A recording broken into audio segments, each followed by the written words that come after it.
Okay, paano nga ba mag-vlog? Paano magsimulang mag-vlog?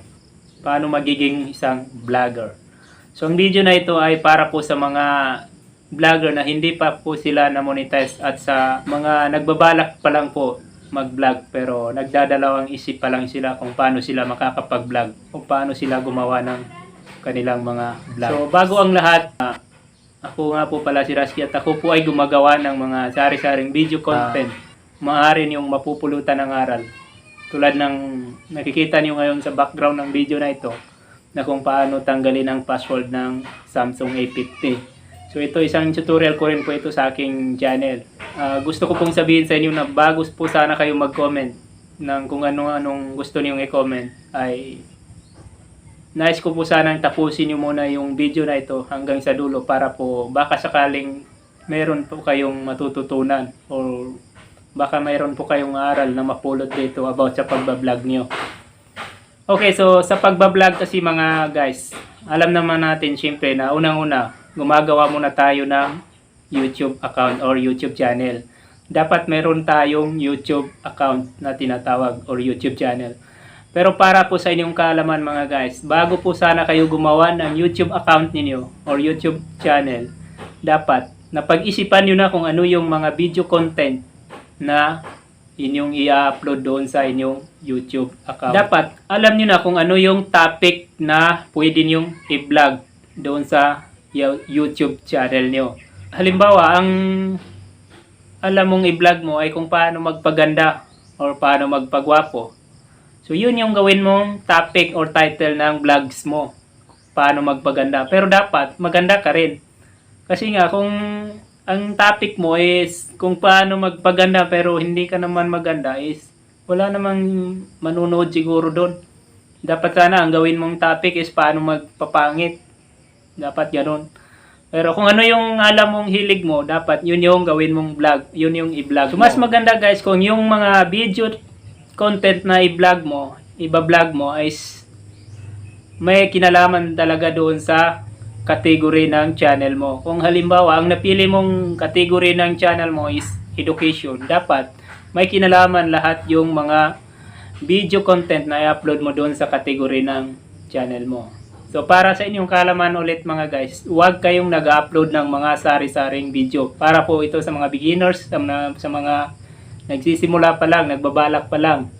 Huwag kayong mag-upload ng sari-saring video content doon sa YouTube channel niyo. Halimbawa, nag-upload ka ng gaming. Dahil ang category ng channel mo is gaming ang pinili mo. So, dapat, gaming ang topic mo or title mo. Dapat, gaming lahat. May kinalaman lahat sa gaming. Yung mga video content na i-upload mo doon sa iyong YouTube account. So, wag kang nag-upload ng mga kung ano-anong video. Mag-upload ka ng gaming, mag-upload ka ng music, mag-upload ka ng singer, na kung ano-anong mga kanta, mag-upload ka ng kung ano-anong mga pangyayari sa lugar na nakikita mo. Kasi mahihirapan si YouTube na i-suggest sa mga viewers kung ano yung video na in-upload mo. Dapat, hanggat hindi mo na kayo na-monetize mga guys, wag mo na kayong nag-mix ng video content na i-upload nyo doon sa inyong YouTube account. Kung pagpapaganda yung topic nyo, dapat about lang lahat sa pagpapaganda, pag-makeup, yung video content na i-upload nyo. Huwag kayong mag-upload ng mga gaming, music, kung ano-anong mga video na malayo doon sa topic ninyo, doon sa nest ninyo, kumbaga. So para na rin po sa inyong kaalaman mga guys na dapat ay mapaghandaan niyo ito or dapat malaman niyo ito. So kung kayo po ay mayroon ng YouTube channel na nagsisimula na kayong mag-upload ng mga video sa inyong YouTube channel, kung kayo po ay gagawa ng video na i-upload nyo sa inyong YouTube account, dapat wag po kayong maglalagay ng mga kanta or anong music doon sa video na i-upload nyo doon sa inyong YouTube account.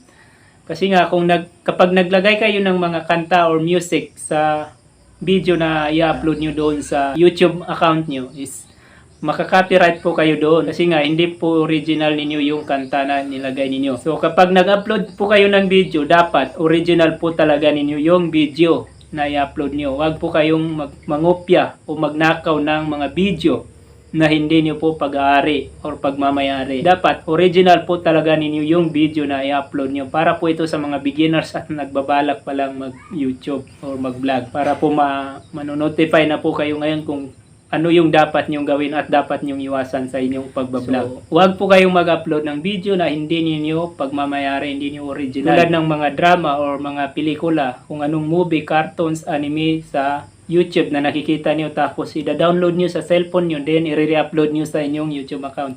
Hindi po pwede yun dahil pwede po kayong makapiright dahil makakapaglabag po kayo ng community guidelines ni YouTube. So dapat sarili natin talaga yung YouTube or yung video na i-upload natin sa ating YouTube account. So dapat po naka-HD na rin yung video natin. Yung format ng video na i-upload natin ay naka-HD ang kanyang format para po mas gaganahan po yung mga viewers manood doon sa ating video dahil nga mas clear po, mas malinaw po yung video natin. So kung nagsisimula ka pa lang sa pagbablog, beginner ka pa lang at nagdadalawang isip ka na ipagpatuloy, lagi mong tandaan, lagi mong itanim sa isip mo na kung kaya ng kapwa mong tao, wag lang yung imposible, ay dapat kaya mo rin. Dapat kaya na rin natin kung ano yung kaya ng ibang tao na wag lang yung imposible. So wag mong isuko yung pagbablog mo dahil walang nagtagumpay sa salitang pagsuko. So kung ikaw naman ay nagbabalak pa lang na mag-vlog, dapat itanim mo sa isip mo na bago ka mag-vlog, bago ka magsimulang mag-vlog, dapat kahit anong mangyari ay hindi mo isusuko yung pagbablog mo. Hindi mo ititigil hanggat hindi mo narating kung ano yung nais mong marating doon sa iyong pagbablog. So bago ka mag-vlog, dapat handa kang gawin ang lahat para lang ipagpatuloy ang iyong pagbablog. Basta sundin mo lang yung mga tips na binigay ko para hindi ka makakapaglabag doon sa community guidelines ni YouTube na magiging dahilan para bumaba yung kagustuhan mong i-post ang iyong pagbablog. So, maraming salamat sa panunod. Sana'y nagustuhan niyo po ang video na ito. Sana'y may napulot po kayong aral sa video na ito. At kung nagustuhan mo po yung video na ito, huwag kalimutang i-like at i-share para ma-notify rin po yung mga iba pa nating kababayan na nagsisimula pa lang o nagbabalak pa lang mag-vlog. So, para po manonotify po kayo para po doon sa mga susunod pa natin vlog tips ay huwag po kalimutang mag-subscribe at i-hit yung notification bell para siguradong manonotify po kayo every time na may upload akong video na about sa tips vlogging tips. Okay, so maraming salamat ulit sa panonood. Sana'y nasa mabuti po tayong kalagayan lahat at malayo po sa maling mga pangyayari ng buhay. So maraming salamat po ulit.